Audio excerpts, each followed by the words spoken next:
ኧረ በእናታችሁ ሰዓት እየደብን ነው አክሙና እንሂድበት ምን ማለት ነው? ቆየት ለምን እንደዚህ ቸኩል ለምንሻል እዚህ ተጎልተን እኮ ኳስ ሊጀምር ነው አወጣው እንሂድ ተስፋዬ ብርሃኑ ተረኛ ንግባ ኧረ በእናትሽ እኔ ታንዴ ያስገብኝና ውጤቱን ሰምቼ ምን አይነት ጀሪድ ነው ቸኩያለሁ አይ ወንድሜ እኔ ብርሃኔን አጥቻ 12 ዓመት ሙሉ ጠብቄያለሁ የአይን ብሌን የሚለግስልኝ አግኝቻለሁ ዛሬ የኔ ቀን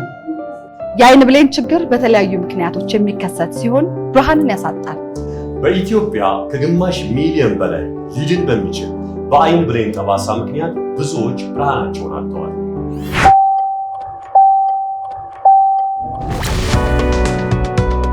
የወገኖቻችንን የነገን ብርሃን ለማብራት የአይን ብሌናችንን ዛሬ ቃል እንግባ ዓላማችን በአይን ብሌን ጠባሳ ምክንያት ብርሃናቸውን ያጡ ወገኖቻችንን ብርሃናቸውን መመለስ ነው የኢትዮጵያ ደምና ህብረ ሕዋስ ባንክ አገልግሎት